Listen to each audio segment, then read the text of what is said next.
Señoras y señores, ahora sí les saludamos para disfrutar de uno de los actos más relevantes y sobre todo con un mayor seguimiento de los fieles que se incluyen en estas fiestas en honor a la que están viendo en sus pantallas. La Virgen de Candelaria, patrona general de las Islas Canarias, celebra su día grande mañana, pero hoy, 14 de agosto, como no y como ya es tradición, se representa la ceremonia guanche con la posterior procesión nocturna. Una representación, como decimos, que constituye el acto central, distintivo e identificador de estas fiestas y que, como no, congrega en el municipio a miles de romeros y de romeras procedentes de toda la isla.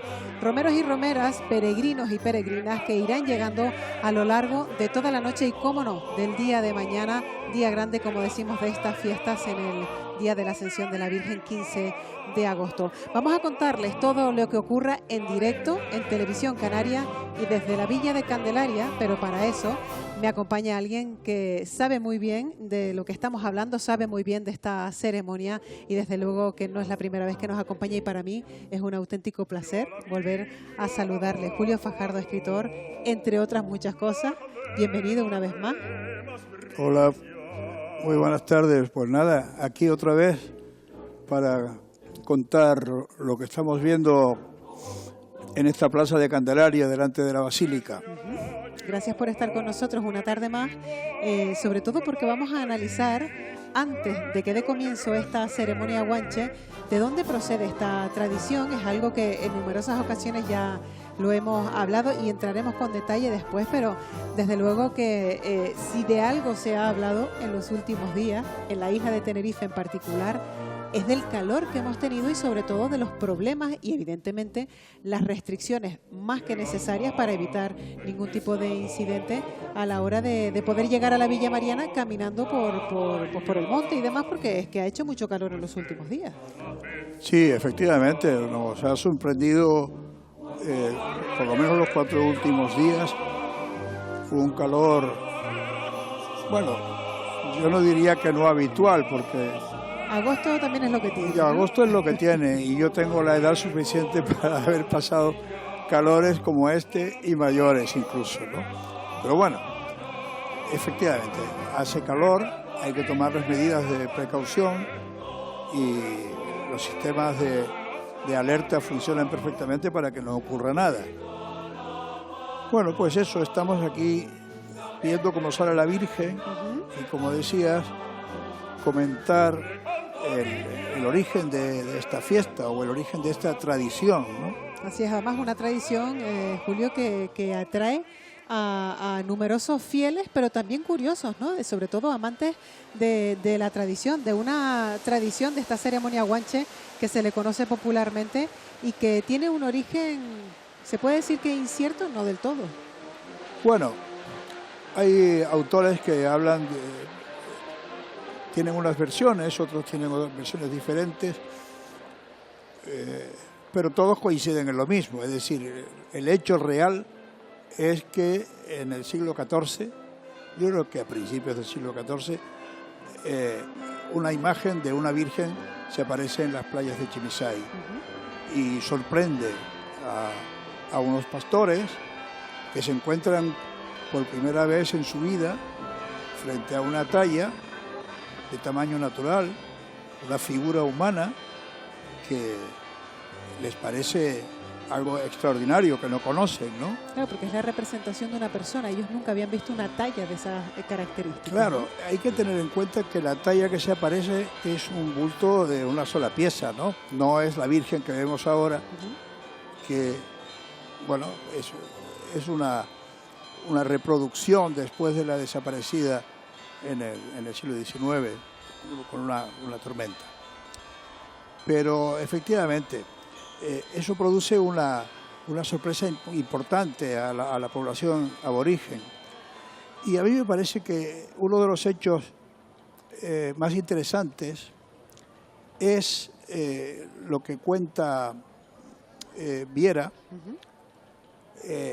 sobre la reacción del Mensei Acaimo, del Mensei de Güímar, al que los pastores le llevan la imagen o lo acompañan para que la visite y luego la manda instalar en una especie de santuario, Sí. bueno, entre comillas, de lo que significaba en aquella época un santuario. Y aquí es donde yo veo que existe una vocación desde el principio de un patronazgo más genérico de la Virgen que incluye a toda la isla, porque acá mismo llama al Mensei de Taoro y le cuenta lo que ha pasado y le dice: tengo aquí una imagen, te invito a que vengas a verla. Es curioso eso, me lo comentaba antes y yo le decía, y usted mismo me decía, es una historia poco conocida, ¿no? De cómo desde un principio el propio Mensei de Weimar decía, o le dio ese carácter tan importante a esa figura, ¿no? Porque quería compartirla con toda la isla. Efectivamente, y le dice a Taoro, al Mensei de Taoro, que si quiere, se la lleve al Menseyato, que es, bueno, la zona de la Orotava, en la otra cara de la isla, en la cara norte de la isla. Es decir, hay que compartir ese descubrimiento, y eso a mí me parece muy importante, porque lo que hace es resaltar el carácter genérico que tiene la aparición de esta talla, de esta Virgen en la isla de Tenerife, y luego que se convierte en una tradición que convoca a todos los habitantes de la isla y que los ha seguido convocando a lo largo de toda la historia hasta nuestros días. La isla está llena de pequeños caminos, de veredas, que no tienen otro sentido que venir a Candelaria a ver a la Virgen. Podemos ver, por ejemplo, en Ucanca, cómo atraviesan algunos senderos que traen a la gente que vive en el norte, en la zona de la Isla Baja, Garachico, Buenavista, Los Silos y Cod inclusive, ¿no? Atraviesan la cordillera, atraviesan Ucanca y bajan entonces hasta Candelaria por Weimar. Y ahí volvemos a lo que hablábamos antes de esos senderos, porque los accesos por el Parque Nacional han estado cerrados y justo esos senderos y muchos de los peregrinos que vienen de esa zona pues no han tenido manera de poder llegar a Candelaria, y bueno, y si han querido llevar a cabo esa promesa pues lo han tenido que hacer o en transporte público o desde otros puntos, sí, ¿no? Claro, de la isla. Esa es una tradición que tiene más que ver con una promesa, con un sacrificio, el sentido religioso de torturarse un poco para entregarse a la fe, ¿no? De atormentarse de alguna forma físicamente, ¿no? De sacrificarse, quizás. De sacrificarse. Exacto. Ese camino realmente pues no es cómodo, pero se mezcla con un camino de alegría, de diversión, que tradicionalmente venían en los camiones enramados, que venían de todos los puntos de la isla hasta Candelaria. Y la fiesta empezaba antes de subirse al camión. Primero se enramaban los camiones con hojas de palmeras y luego se sentaban en unos tablones que ponían eran los mismos camiones que llevaban a los obreros a las obras todos los días y los devolvían a sus casas por la tarde. Se aprovechaban para venir a ver a la Virgen de Candelaria. Y allí se cantaba, allí se tomaban unas copitas de vino, se hacían unas pellas de gofio y se venía todo el trayecto con la alegría de encontrarse con la Virgen, ¿no? Y le pregunto, este sentido de comunión, esta reunión que provoca en la gente, en los familiares, en los amigos, la Virgen de Candelaria, el venir a verla, ¿es lo que quizás hace de esta ceremonia que vamos a ver a continuación algo especial? Sí, realmente aquí la ceremonia lo que hace es escenificar lo que dice la tradición que ocurrió el día que los pastores descubrieron a la Virgen. Se trata de la interpretación de un milagro, pero como resulta que en esa época, cuando la Virgen aparece, no existen ni castellanos ni religiosos españoles que puedan dar constancia de que ese milagro es tal, bueno, para la religión muy simplista que tenían los huenches, aquello se convirtió en un acto extraordinario. Lo podemos hacer equivaler a un milagro desde el punto de vista que tiene el cristiano de ese hecho. ese hecho singular, ¿no?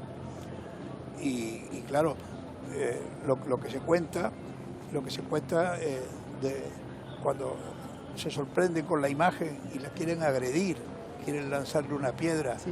se disloca el brazo, cuando intenta también lacerarla con un elemento punzante y se sangra la mano, que todo eso es lo que vamos a ver en la representación, porque es reproducir esos hechos considerados milagrosos de forma tradicional y que llenan toda la historia del que está alrededor de la Virgen de Candelaria. No tendría sentido en la isla de Tenerife la presencia de la Virgen de Candelaria si no es por estas cosas. Bueno, ahí estamos viendo a las autoridades encabezadas por la alcaldesa de la Villa Mariana de Candelaria, María Concepción Brito, que también quiere estar presente en esta representación. También vemos representantes del Cabildo Insular de Tenerife, y es que ya ha dado comienzo, digamos, la primera parte de esta ceremonia. Ya ha salido la Virgen de Candelaria en procesión hasta esta plaza de la patrona de Canarias, y a continuación va a ser el colectivo Guanches de Candelaria los que escenifiquen el hallazgo de esta imagen acaecido antes de la conquista de Tenerife. Vamos a escuchar, porque creo que ya está dando comienzo esta representación. Una pequeña roca que emergía de la arena en la playa de Chimisay, en la costa de Güímar, de donde fue llevada luego al auchón del Mensei Acaimo, en Chinguaro, y posteriormente a la cueva de Achvinico, en Candelaria, localidad en la que permanecería para siempre. En cuanto a la fecha de aparición de Nuestra Señora de Candelaria, nos resulta documentalmente desconocida, incluso en cuanto al año, habiendo provocado profundas discrepancias entre los diferentes historiadores que se han ocupado del solemne acontecimiento. El padre Fray Alonso de Espinosa la sitúa 105 años antes que la isla fuera de cristianos, ni hubiera en ella noticia del Evangelio. Teniendo en cuenta que la isla fue conquistada en 1496, la aparición se debió de producir hacia 1391. A continuación, reconstruimos el emocionante episodio de manos de la pluma mejor informada, la del ya mencionado dominico Espinosa. Apareció en un lugar desierto y muy seco, a la orilla de la mar, junto a una playa de arena que tendrá media legua de largo, a la boca de un barranco, sobre una piedra, donde por memoria de este aparecimiento pusieron después los cristianos una cruz, que hoy está en pie, y un poco adelante fundaron una pequeña ermita que llamaron del Socorro. El cómo fue descubierta y apareció pasa así. Yendo dos naturales por aquella costa repastando su ganado, habiendo de pasar por aquella playa, llegando el ganado, que por la playa iba derramado, a la boca del barranco, se espantó y no queriendo pasar, remolinaba. El uno de los pastores, creyendo que su ganado se espantaba porque sentía gente y pensando que fuesen algunos naturales que le querían robar y saltear su ganado, como lo tenían por costumbre de hurtarse unos a otros, para certificarse pasó adelante y mirando hacia aquella parte del barranco, vido la santa imagen que estaba en pie sobre una peña. Y como persona que de semejantes visiones estaba desusada, no sin pavor se la puso a considerar. Y parecióle, porque tenía un niño en brazos, ser mujer, aunque extrañó el traje y el color.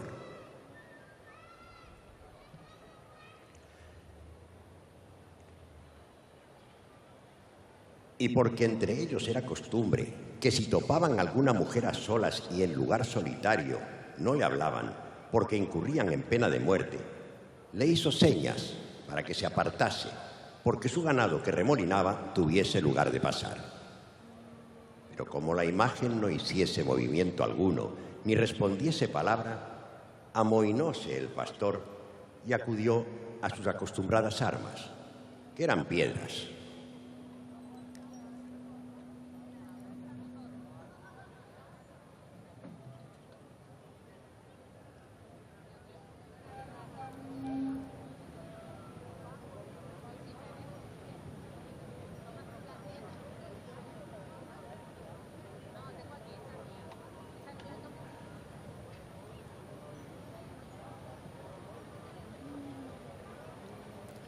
y haciendo de una, levantó el brazo. Yendo a desembrazar para hacer su tiro, se le quedó yerto y extendido sin poderlo rodear. El otro compañero, habiendo visto lo que pasaba y no quedando escarmentado, cobrando atrevimiento de que no había mandamiento ni voz y de que aunque hablaban el culto o imagen no respondía, quiso hacer nueva experiencia, aunque a costa suya, y de ver si era cosa viva.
Y llegándose cerca con más miedo que vergüenza, tomó una tabona, que es una piedra prieta y lisa como azabache, que herida una con otra, se hace en rajas y queda con filo como navaja, con que sangran y zajan. Tomando pues esta piedra, se llegó a la santa imagen para quererle cortar un dedo de la mano. Por satisfacer a su ignorancia y ver si sentía, y poniendo el dedo de la imagen sobre el suyo y comenzando a cortar en él, hallóse el necio burlado porque la herida se daba a sí propio en sus dedos, sin hacer daño a la mano de la santa imagen. Y siendo aún porfiado y pertinaz, porque era necio, probó otra vez, mas caíale a cuestas, porque sus dedos estaban corriendo sangre de las heridas que él propio sin querer se daba, y los de la santa imagen quedaron libres y sanos sin señal alguna.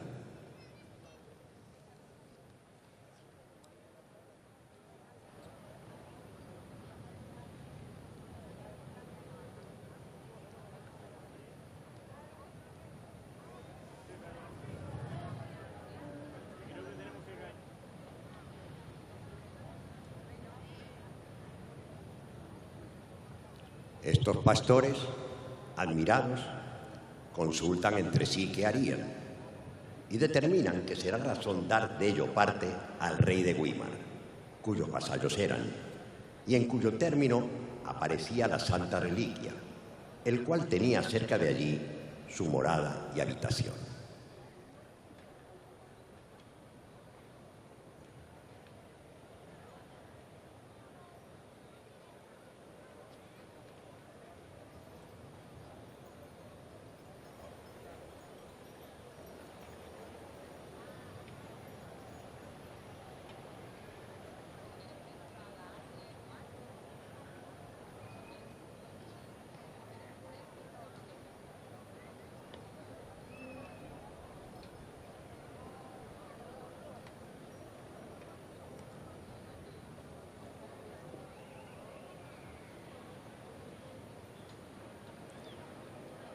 Cuéntanle la visión y lo acontecido, y en confirmación enseñan el uno su brazo yerto y el otro sus dedos cortados y goteando sangre.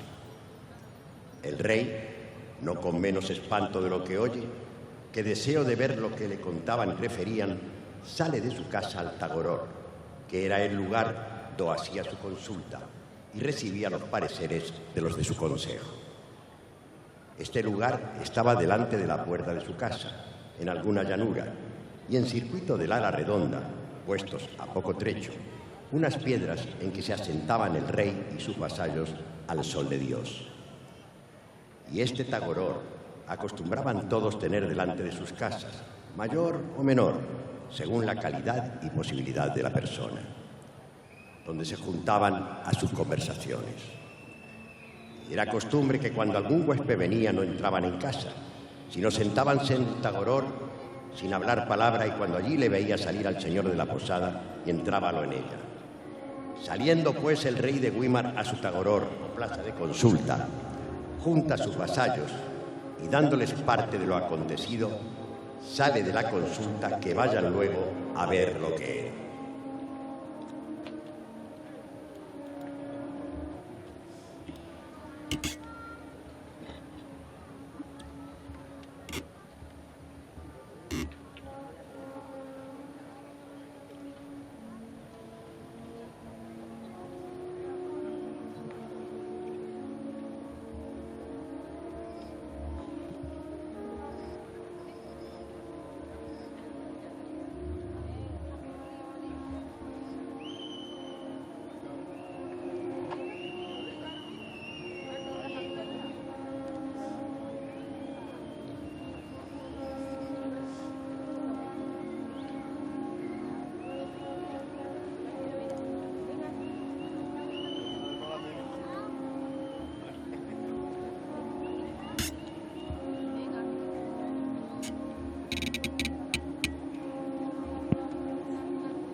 Llegando el rey con los suyos al lugar donde los pastores decían, yendo ellos por guía, hallan la santa imagen en el propio lugar donde la habían dejado.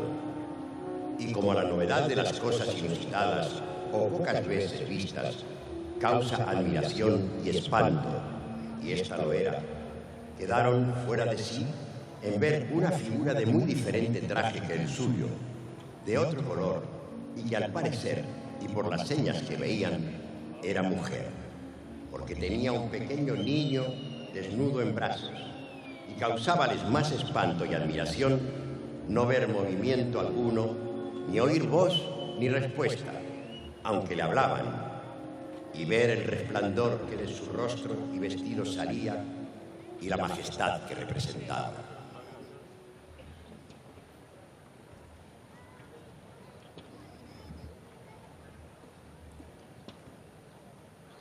Con todo aquesto, propusieron de llevarla a la casa y sitio del rey, para tenerla allí consigo, pero ninguno osó echarle mano, ni llegarse a ella para alzarla, recelándose no le aconteciese lo que a los pastores. Y así mandó el rey que, pues ellos habían hecho la primera experiencia, acometiesen a hacer la segunda y le echasen mano para llevarla.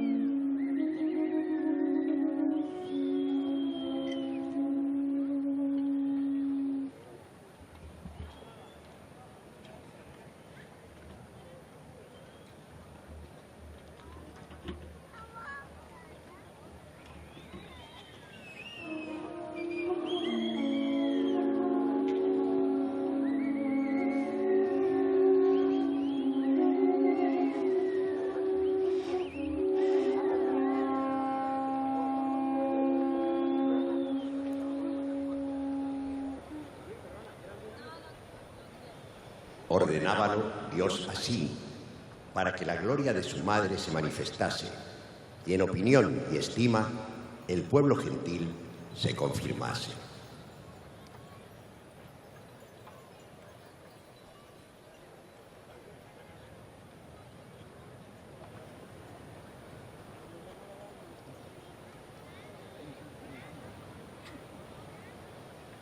Llegan los dos pastores, el uno manco de los dedos de la mano y el otro del brazo, y en poniendo sus manos y tocando la santa reliquia para haberla de alzar, cosa milagrosa, quedan el uno y el otro de sus lesiones sanos y buenos, con grande admiración de los presentes, que con voces y silbos aplaudían el hecho y gratificaban y agradecían el beneficio recibido.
Cobró el rey y los suyos estima y opinión de que aquella mujer, aunque muda, debía de ser alguna cosa sobrenatural, pues tal poder tenía de quitar la salud y devolverla.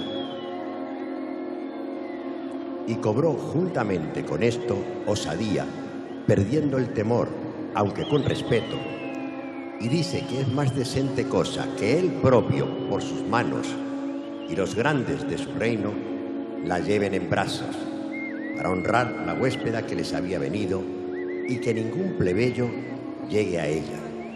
Y así se hizo.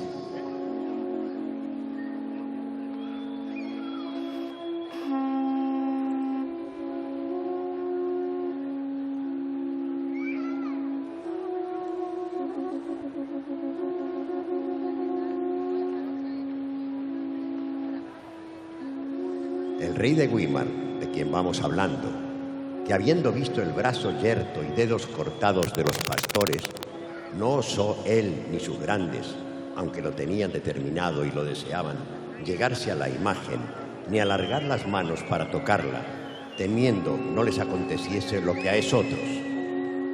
Pero desque vio que no solo se dejaba la imagen tocar y tratar, mas que les había restituido su brazo y dedos, perdiendo el miedo y cobrando respeto, no consiente que otro que él y sus privados a ella se lleguen, ni que otros gocen del suave peso, ni del trabajo alegre de llevarla.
Y así, con la más decencia que pudieron y con la mayor reverencia que supieron, la llevan en brazos su camino.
mas permitiéndolo Dios así, para que todos gozasen de la piadosa carga y la honra y trabajo fuesen común, habiendo andado espacio de un tiro de escopeta, poco más, con ser la imagen liviana y ellos hombres de muchas fuerzas, fue tanto el peso y carga que los que la llevaban sintieron, que les fue forzoso parar y pedir ayuda y socorro.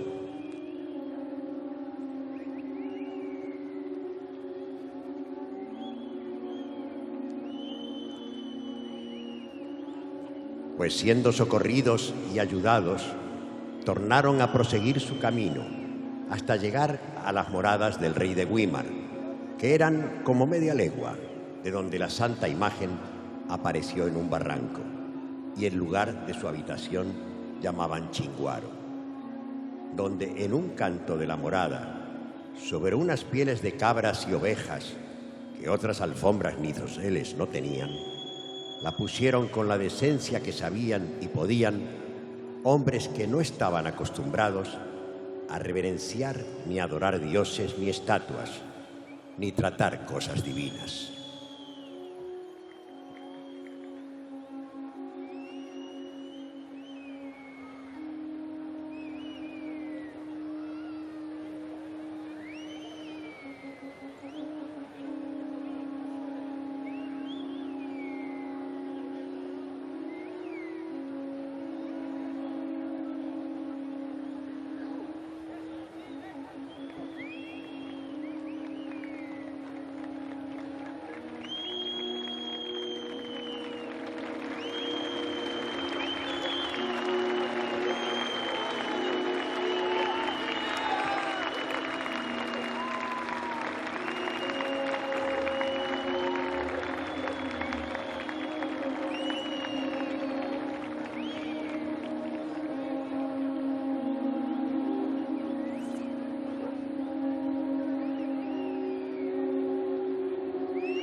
Así se produjo la prodigiosa aparición de la Virgen de Candelaria, en palabras del Padre Espinosa, hecho que se conmemora anualmente desde hace siglos en la ceremonia que acaban de presenciar, la cual es una prueba del respeto y veneración que por esta imagen sintieron los guanches, a cuyos descendientes se les concedió el privilegio exclusivo de cargarla en las procesiones.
De los guanches de Candelaria ha llegado así a su fin.